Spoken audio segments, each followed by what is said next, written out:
क्या आप जानते हैं कि माँ वैष्णो देवी का जन्म कैसे हुआ? किस कारण उन्होंने त्रिकूट पर्वत की गुफा को अपना निवास बनाया? आज हम आपको सुनाएंगे उस रहस्यमयी यात्रा की पूरी कहानी जो भक्ति, तपस्या और चमत्कारों से भरी है। यह कहानी है शक्ति की, श्रद्धा की और भैरवनाथ जैसे दुष्ट का अंत करने वाली माँ वैष्णो देवी की। माँ वैष्णो देवी जन्म से गुफा तक का रहस्यमय सफर। बहुत समय पहले जब अधर्म बढ़ता जा रहा था, तब धरती पर चारों ओर अन्याय और पाप फैल चुका था। भक्तों की पुकार स्वर्गलोक तक पहुंच चुकी थी।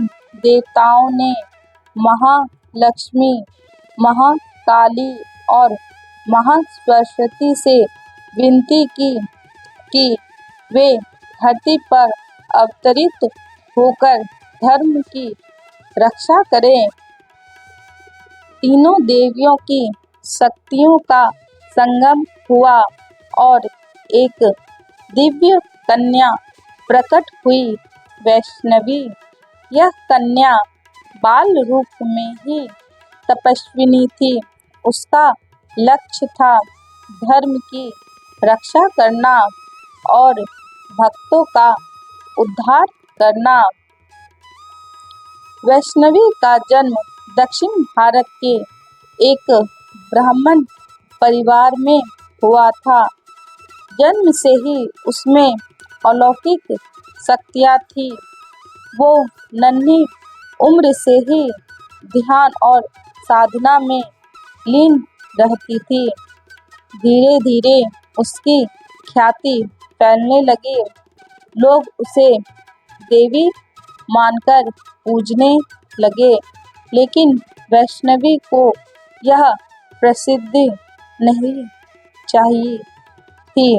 उसका उद्देश्य था एकांत में तप करना, साधना करना, और तभी वह चल पड़ी उत्तर की ओर, हिमालय की ओर। रास्ते में कई चमत्कार हुए। एक बार उसने एक बूढ़े आदमी को सिर्फ छूकर ठीक कर दिया, भूखों को अन्न दिया, रोगियों को आरोग्य। लोग पीछे पीछे चलने लगे, लेकिन वैष्णवी जानती थी कि उसका मार्ग कठिन है। उसे तपस्या के लिए एक शांत स्थान चाहिए। इस बीच रावण वध के बाद भगवान श्री राम हिमालय की ओर यात्रा पर थे। उन्होंने वैष्णवी को देखा और उसकी भक्ति से प्रसन्न होकर कहा, तू देवी रूप में जन्मी है।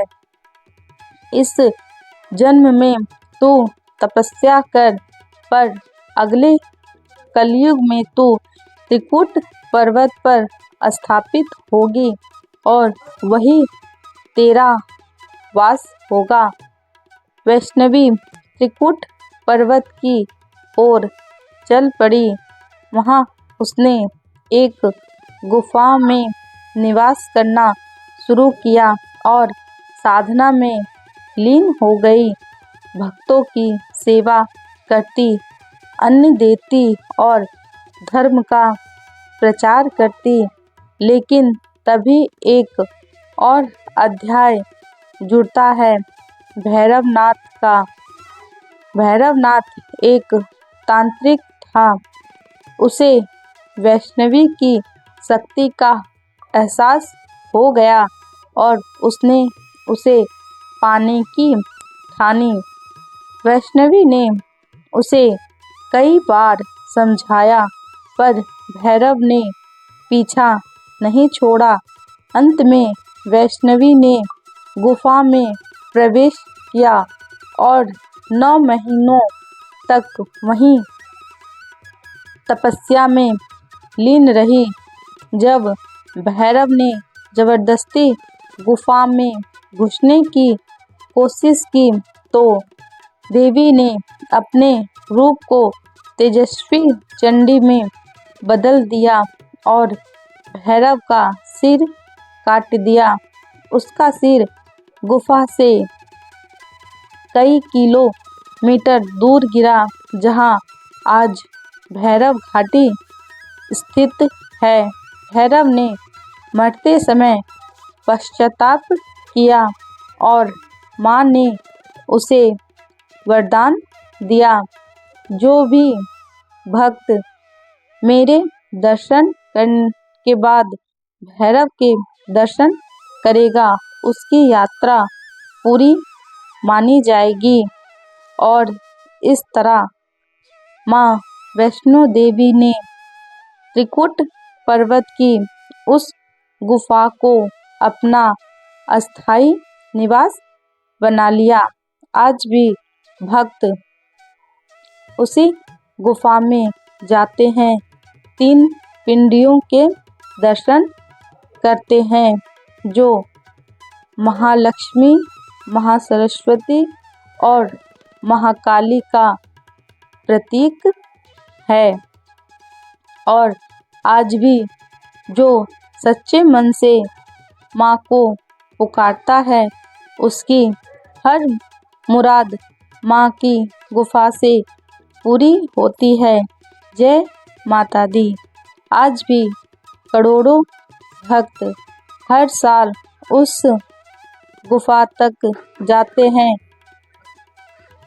माँ के दर्शन करते हैं और उनकी कृपा से अपने जीवन के कष्ट दूर करते हैं।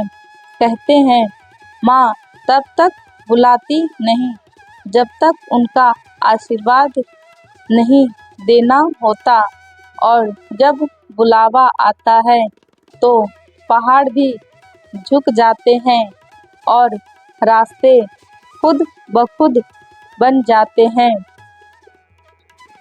माँ वैष्णो देवी की यह कहानी सिर्फ आस्था नहीं, एक आत्मिक अनुभव है जो हर भक्त को शक्ति, भरोसा और सुकून देता है।